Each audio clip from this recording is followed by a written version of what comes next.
우리가 일상 속에서 자주 사용하는 물건들을 보면 각자의 취향이 담겨 있는 것을 알 수 있는데요. 네, 하지만 취향이 무엇인지 물어보면 선뜻 대답하기 어려우신 분들 많이 계실 겁니다. 자, 그래서 오늘 사이언스 앤 북에서는 뛰어난 안목을 가진 디자이너들의 물건을 통해서 그들의 독특한 취향을 엿보고 또 자신만의 취향을 찾을 수 있도록 도와주는 책을 만나보도록 하겠습니다. 취향의 공동저자이신 김선미 작가 자리에 함께해 주셨습니다. 작가님 안녕하십니까? 안녕하세요. 네, 먼저 책에 어떤 내용이 담겨 있는지 자세히 설명을 해주시죠.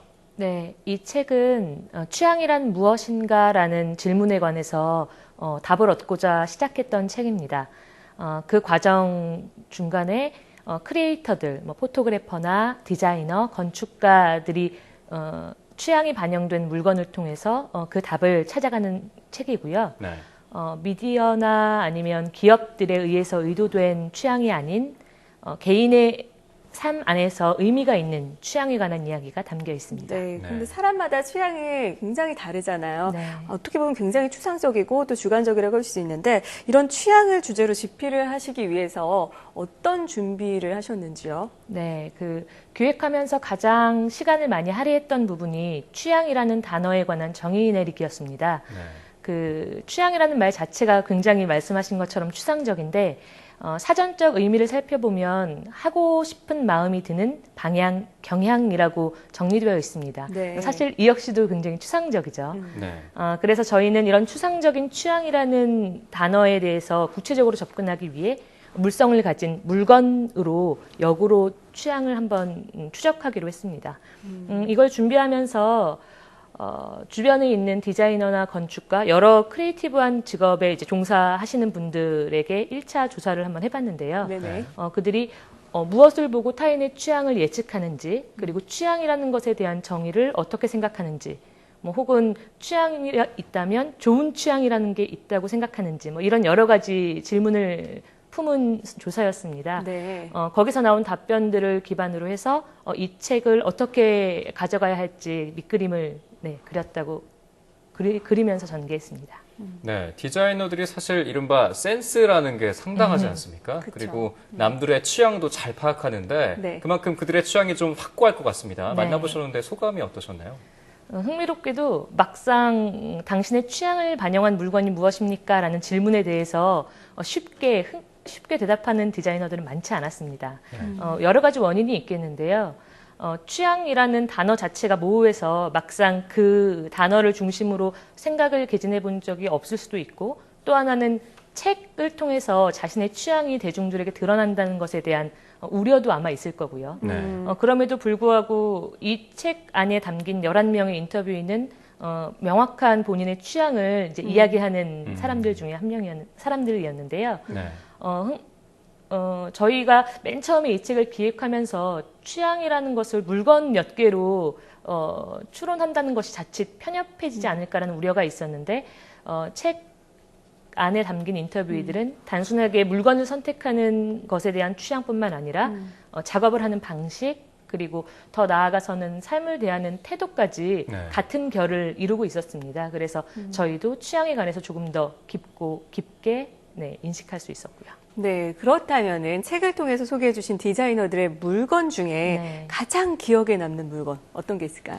사실 모든 물건들이 인상적이었는데요. 그중에 그래픽 디자이너 이정혜 씨가 꼽은 물건이 인상적이었습니다. 한 15년 정도 그녀와 같이 함께한 가방과 치마들이었는데요. 네네. 그녀는 소비라는 것을 사물과 관계 맺는 법이라고 정의하더라고요. 그래서 오랫동안 나와 함께 관계를 맺어야 될 물건이기 때문에 디자인뿐만 아니라 재질, 심지어는 생산 방식, 이런 모든 것들이 나와 이물감 없이 다 있어야 한다라고 생각하면서 물건을 선택한다고 했습니다. 네. 사물과 그런 관계 맺는 법에서 조금 더 나아가서 생명력을 유지시켜주는 거라는 이야기가 인상에 남습니다. 네, 참 물건이지만 자기 취향에 맞는 것을 사게 되면 참 상당히 아끼지 않습니까? 그렇죠. 좀 그런 생각이 드는데 작가님의 취향도 참 궁금해집니다. 네. 혹시 애용하고 계시는 물건이라든지 또 소중하게 여기는 물건이 있다면 간단하게 소개를 해주시죠. 네, 이 책을 처음에 기획하면서 그리고 마지막에도 저희 스스로에게도 많이 물어봤던 질문입니다. 근데 막상 저 역시도 대답하기가 쉽지 않더라고요. 그래서 제가 그래도 제 취향을 많이 반영했다라고 생각하는 물건은 네, 바로 이 책인데요. 네. 네, 이게 삼천리라는 잡지의 영인본입니다. 영인본은 그 잡지 원본을 복사하거나 이제 스캔해서 재구성한 책인데 네. 제가 잡지 기자로 사회생활을 시작했고 지금도 브랜드 매거진 편집장으로 이제 일을 하고 있는데요. 잡지라는 것 자체가 그 시대를 보여주는 아주 구체적인 실경이라고 생각을 합니다. 그래서 이 안을 보면 이 삼천리라는 잡지는 1929년 일제 식민지 시대죠. 네. 그때 발행이 됐던 문화 잡지입니다. 그래서 그 시대를 지식인들이 어떻게 바라봤는지 그리고 그때 그런 시대의 공기가 어떠했는지를 굉장히 아이디어 넘치는 기획들이 촘촘하게 이어져 있는 잡지인데요. 네. 네네. 네, 그래서 게다가 근대화에 관한 자료들이 많지 않은 상황에서 저에게는 굉장히 보물 같은 네, 책이라고 할 수 있습니다. 네, 네. 그 보물을 함께 엿보고 싶어지는데요. 네. 이처럼 일상에서 흔히 사용하는 물건들을 보면 세상을 보는 관점까지 엿볼 수 있잖아요. 하지만 아직까지 내 취향이 뭔지 모르겠다. 이런 고민하시는 분들 있거든요. 네. 이런 분들을 위한 조언 좀 부탁드릴게요.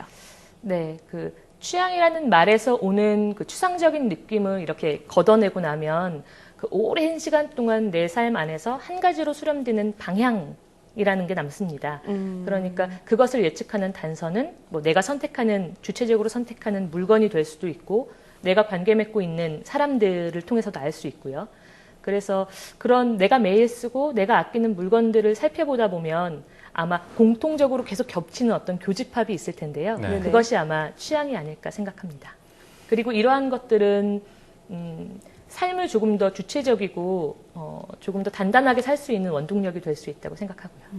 네. 저는 뭐 색깔로 따졌을 때 취향이 흰색과 검은색을 오. 상당히 좋아하는 블랙 앤 취향이거든요. 화이트. 저도 좀 책을 읽어보고 제가 취향이 어떤 건지 좀 알고 싶습니다. 네. 자, 이 책을 통해 바라는 점과 또 앞으로의 집필 계획에 대해서 간략하게 설명을 해주시죠. 네. 이 책의 서문에서도 제가 언급했듯이 궁극적으로 저희가 하고 싶은 이야기는 당신의 취향은 무엇입니까? 라는 화두입니다. 책에 담긴 인터뷰의 이야기들은 하나의 사례일 뿐이고요. 다시 주어를 나 자신으로 가져와서 내 삶 안에서 일관적으로 이어지는 하나의 축을 발견하셨으면 하는 바람이 있습니다. 네. 소중한 의미를 가진 물건들을 한 번쯤 돌아보면서 나는 뭘 좋아하는지 다시 한번 점검해 보는 게 취향을 알아보는 지름길이 아닐까 이런 네. 생각해 보게 됩니다. 자, 지금까지 취향의 저자 김선미 작가와 함께했습니다. 오늘 말씀 고맙습니다. 네, 감사합니다.